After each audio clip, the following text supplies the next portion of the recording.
जी हाँ, आज सच और झूठ में हम इसी बात पर डिस्कशन करने वाले हैं। क्या वाकई में जैसी न्यूज सर्कुलेट हो रही है, एक पर्टिकुलर ब्रीड ऑफ स्टूडेंट ये चीज बोल रहे हैं कि इस बार का पेपर अब तक का उन्हें यूजीसी नेट एग्जामिनेशन का सबसे डिफिकल्ट पेपर लगा। सर पेपर बिल्कुल अनएक्सपेक्टेड था और कुछ भी पूछ लिया उठा के, पता नहीं कौन ही पेपर बना रहा है इनका। मुझे लग रहा है कि एनटीए यूपीएससी की चाल पे चल रहा है। Very unknown writers and their chronology there. There was no question on characters from novels. This was tougher. Last one was easy. क्या इस बात में सत्यता है या नहीं, आज हम यही बात करेंगे और साथ ही साथ बात करेंगे कि क्या वाकई में एनटीए जो है वो अब यूपीएससी की चाल चलने लगा है। क्या वाकई में एनटीए ने पैटर्न शिफ्ट शो कर दिया है। क्या एनटीए बताने लग गया है कि अब जो नंबर ऑफ सिलेक्शंस का रेशो था वो और ज्यादा कम होने वाला है। तो आज इन सब बातों पर हम लोग बात करेंगे। सबसे इंपॉर्टेंट चीज, ये सारी की सारी चीजें स्पेशली स्टार्ट हुई लॉ पेपर 2 और साथ ही साथ आपके इंग्लिश पेपर 2 के अंदर। ऐसे दो पेपर्स के ऊपर आज मैं चर्चा कर रही हूँ जिन पेपर्स में जेन्युइनली जो पेपर 2 था वो इतना डिफिकल्ट लगा बच्चों को कि बच्चे was like blank, totally blank out.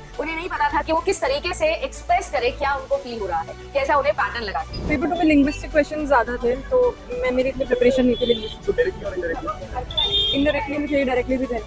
जो आना चाहिए सैद्धांतिक चीजें नहीं आई, सारी की सारी मेल में मिलान करने वाली। अगर मैं बात करूं यहाँ पर तो ये सिर्फ पेपर 2 की कहानी नहीं, पेपर 1 की कहानी भी है। आपको क्या लगता है कि अगर मैं एक ऐसे एग्जाम में बैठी हूँ जिस एग्जामिनेशन का सिलेबस ऑलरेडी इतना बड़ा है कि उसे मैं मदर ऑफ ऑल सिलेबसेस बोलती हूँ, इतना बड़ा है कि 10 यूनिट है, हर यूनिट में इतना कंटेंट है कि अगर एक साल भी मैं पूरा पढ़ूं और पढ़ाऊं तो भी कम है, और फिर भी एनटी के पास में सवाल पूछने के लिए उसे मूवीज का सहारा लेना पड़ रहा है। मूवीज एग्जाम में पूछी जानी कोई नई बात नहीं है। ऐसा नहीं है कि फर्स्ट टाइम मूवीज पूछी गई है, और ये भी ठीक है कि आप फर्स्ट मूवी जो कि बनी थी, या आप ये पूछ लो कि पहले जो डायरेक्टर थे वो कौन से थे। आप ये भी पूछ सकते हो कि फादर ऑफ इंडियन सिनेमा किसे कहा जाता है। बट इनका क्रोनोलॉजी ऑर्डर पूछना, एक एग्जाम के एक शिफ्ट के अंदर 4-4 सवाल यानी 8 नंबर का गैम्बल खेलना किसी एक स्टूडेंट के साथ। आप इमेजिन करो कि आप एक ऐसे एग्जाम में बैठे हो जहां पर आप हिंदुस्तान की परीक्षा दे रहे हो और आपसे हॉलीवुड सिनेमा के ऊपर, हॉलीवुड सिनेमा के मॉडर्न एरा पे, साइलेंट एरा पे क्वेश्चंस पूछे जा रहे हैं। डायरेक्टर्स के नाम आप और हम सब जानते हैं कि कितने हॉलीवुड मूवीज जो है वो हमारे हिंदुस्तान के अंदर देखी जाती है। बट ये मूवीज वो मूवीज नहीं है, उस टाइम की मूवीज नहीं है, उस टाइम का एरा नहीं है जहाँ पर हॉलीवुड सिनेमा को हमारे देश में इतना ज्यादा देखा जाता था। ये आज का चलन है जो देखा जा रहा है मिलेनियम बच्चों के लिए। बट क्या यूजीसी नेट एग्जामिनेशन देने वाले बच्चे इतने छोटे हैं, क्या वो उस एज ग्रुप के हैं कि वो बैठ के मूवीज देखते होंगे? यस, मैंने आप लोगों के लिए मास मीडिया का वन शॉट लिया। मैंने आप लोगों के लिए इंडियन मूवीज के ऊपर वीडियो भी बनाया कि लास्ट मोमेंट में कैसे भी एक वीडियो से 4 क्वेश्चन 2 क्वेश्चन अटक जाए। बच्चों के अटके भी, मुझे रिव्यूज भी बहुत अच्छे मिले। पर फिर भी आज मैं इस पर चर्चा करने आई कि क्या ये जेन्युइनली एनटीए को करना चाहिए। कैसा होना चाहिए कि आपके पास में जब सिलेबस ऑलरेडी इतना वास्ट है तो फिर आपको जीके का सहारा क्यों लेने पड़ रहा है। जीके भी ऐसी जीके जिसकी कोई लिमिट नहीं है। आपके इस क्वेश्चन का कोई सर और पैर है ही नहीं। कोई भी एक student father of Indian cinema चलिए समझ में आता है, मुझे देख सकता है, पर नेशनल स्कूल ऑफ ड्रामा के ऊपर सवाल पूछना, चेयरपर्सन की क्रोनोलॉजी के ऊपर सवाल पूछना, हॉलीवुड मूवीज पर, हॉलीवुड सिनेमा पे बात करना, चार्ली चैपलिन की मूवीज के ऊपर बात करना, हाउ डू वी एक्सपेक्ट कि ये सारी चीजें एक बच्चे को पता होगी। कंप्यूटर साइंस के बच्चे का क्या लेना देना है चार्ली चैपलिन की मूवी से। पर चलिए ये सब भी मैं मान लेती हूँ कि कोई बात नहीं। अब बात करती हूँ वो क्वेश्चंस की जो सिलेबस के अंदर आते होंगे। ऑब्वियसली एनटीए ने 2025 जनवरी में जो पेपर लिया था उस पेपर के अंदर एनटीए ने अपने पैटर्न दिखाए थे। सीक्वेंसिंग वाले सवाल इतने ज्यादा बढ़ा दिए थे, 180 मिनट में 150 सवाल करना, जिसमें डीआई भी आएगा, मैथ्स भी आएगा, न्यूमेरिकल क्वेश्चंस भी आएंगे। उन सबको बच्चा पढ़े 180 मिनट के अंदर, उसे सॉल्व करे, और फिर कट ऑफ इतनी हाई आपने देखी थी कि पिछले बार ही गई थी। हम एक्सपेक्ट कर रहे हैं कि इस बार भी जो एनटीए ने किया है, सीक्वेंसिंग वाले सवाल अगेन उतने ज्यादा पूछे हैं, मैच द कॉलम वाले सवाल पूछे हैं, और मैच द कॉलम वाले सवाल सीधे सीधे नहीं आए। मैच द कॉलम में 3 चीजों को 5 चीजों से मैच करना है, यानी पेपर का डिफिकल्टी लेवल और ज्यादा बढ़ा दिया है। क्या आपको जेन्युइनली लगता है कि ये जो शिफ्ट है, ये जो पेपर हुए हैं अभी एनटीए के पिछले 2 से 3 दिनों के अंदर, ये सब रिफ्लेक्ट कर रहे हैं यूपीएससी पैटर्न? और अगर देखा जाए तो मेरे पास में भी और आपके पास में भी ऐसे बहुत सारे रिव्यूज आते होंगे बच्चों के जो जेन्युइनली इतने टाइम से एफर्ट मान रहे हैं, 1 साल हो गया, 2 साल हो गया, 3 साल हो गया, और नेट पर ही अटक जा रहे हैं, जेआरएफ तक नहीं पहुंच पा रहे हैं। इस सब के अंदर मामला सिर्फ एक मामला गोल ये है कि हमारे पास में असिस्टेंट प्रोफेसर की वैकेंसीज नहीं है। मामला ये है कि हमारे पास में पीएचडी ओनली देने के बावजूद भी, जेआरएफ देने के बावजूद भी इंडियन यूनिवर्सिटीज के अंदर रिसर्च की फैसिलिटीज नहीं है, ना इक्विपमेंट्स है, ना गाइड्स इतने हैं, और ना ही इतनी अपॉर्चुनिटी है, ना कोई इंडस्ट्री एक्सपोजर है, और ना ही एक बच्चे के लिए सेटिस्फैक्टरी जॉब सिनेरियो है, जहाँ पर एक बच्चा 3 साल 4 साल 5 साल 7 साल अपनी पीएचडी में लगाने के बाद भी उसी पॉइंट पर आ जाता है जहाँ पर उसने शुरू की।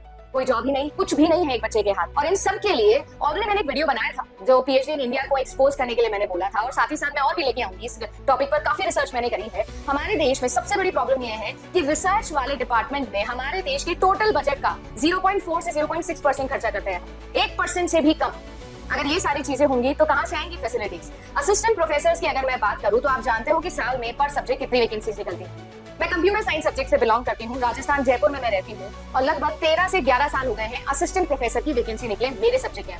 वैकेंसीज निकलती है पर वही हिस्ट्री, ज्योग्राफी, पॉलिटी घूम फिर। यानी अगर एक कंप्यूटर साइंस बच्चा है, उसे राजस्थान के अंदर असिस्टेंट प्रोफेसर बनना है, JRF क्वालिफाई करने के बाद, 3 सरकारी नौकरी छोड़ने के बाद, अपना खुद का स्टार्टअप करने के बाद ही, तो मेरे पास में आज कोई ऑप्शन नहीं। पेपर की डिफिकल्टी यूपीएससी लेवल तक लेके जा रहे हैं। पेपर की डिफिकल्टी, पेपर के पैटर्न को हम इस तरीके से इनक्रेडिबली इंक्रीज करते जा रहे हैं और उसके बदले में हमारे पास में हमारे सामने क्या है? क्या लगता है आपको कि हम स्टूडेंट्स क्या करना चाह रहे हैं? क्यों कर रहे हैं प्रिपेयर? क्यों कर रहे हैं इतनी मेहनत? अगर आप ये सब कर रहे हैं तो उतनी अपॉर्चुनिटीज भी दिखाइए। बताइए हमको कि क्या वाकई में इसको क्लियर करने के बाद में हमें जेन्युइनली कुछ अच्छा मिलने वाला है? क्या आपको भी ऐसा लगता है?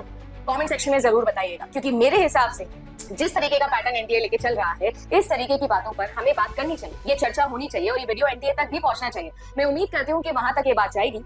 Having said that, ये सारी चीजें मुझे नहीं लगता कि मेरे को डिफिकल्ट लग रही है। मैं इतना पढ़ने और पढ़ाने में बिलीव करती हूँ कि ये सब चीजें तो ठीक है। आप पेपर 1 का पूरा एनालिसिस देख लेना, तो मेरे बच्चों ने क्या बोला है, कैसा उनका पेपर गया है, हमको तो सिंपल लगा है, ठीक है। क्योंकि बच्चे सोचते हैं मैम 4 मूवीज का सवाल है, कोई दिक्कत नहीं है, हम छोड़ देंगे, हम तो बाकी कर लेंगे, 46 क्वेश्चन हम तो ले आएंगे। तो फिर रीडिंग कॉम्प्रिहेंशन के अंदर क्यों बार बार गड़बड़ हो रही है? कुछ पेपर्स में बहुत ईजी और कुछ पेपर्स के अंदर इस तरीके से रीडिंग कॉम्प्रिहेंशन आ रहा है कि एक बारी में, 2 बारी में, 3 बारी में पढ़ के आंसर ही नहीं निकल रहा है। कंप्यूटर साइंस का डीआई इतना डिफिकल्ट आ गया कि बच्चा 23 मिनट उस डीआई के अंदर लगाना और फिर भी एक भी सवाल का आंसर सीधा सीधा नहीं निकल पा रहा। तो अगर आपको बराबरी करनी है, चेंजेस करने हैं, तो सभी में करिए और बता के करिए, ठोक तीन के करिए ना कि हम ऐसा ही करेंगे। अचानक से जब ऑन द स्पॉट बच्चा पेपर में बैठता है तो ये सब हो जाता है। एनीवेज, आप सभी लोगों को मैं ये बताना चाहूंगी कि ये सारे के सारे सिनेरियो से एक शिक्षा हम लोगों को लेनी है। देखो, हम बाहर की दुनिया को चेंज नहीं कर सकते, बट ऑब्वियसली हमें अपनी तैयारी में चेंजेस आने पड़े। तो आपको ये समझना रहेगा कि सिर्फ और सिर्फ उस सिलेबस में लिखी हुई 4 बातों को अगर आप पढ़ते रहोगे तो सिलेक्शन आपसे उतना ही दूर जाता जाएगा। बात ऐसी है that we have to be self prepared, self aware and we have to gain that knowledge। Vicinity से हमें समझना पड़ेगा कि चेंजिंग एनवायरनमेंट के साथ में हर चीज डिपेंड करती है हमारे एप्टीट्यूड के ऊपर, और करेक्ट एप्टीट्यूड डेवलप करने के लिए करेक्ट एटीट्यूड होना बहुत जरूरी है। हर बार हर सिलेबस रिकॉर्ड जब मैं करती हूँ तो मैं ये बोलती हूँ कि टोटल 4 शब्द लिखे हैं सिलेबस में, इसका मतलब नहीं कि यहीं से सवाल बनेगा। इंटरनेट एंड रिलेटेड टर्म्स सिर्फ एक टॉपिक आईसीटी के अंदर सिलेबस में लिखा है, बट बेटा ऐसा नहीं है कि सिर्फ यहाँ से सवाल बनेगा। सवाल जो है वो इंटरनेट में कहीं से भी बन सकता है, जैसे कि आप सभी लोगों ने पेपर में देखा।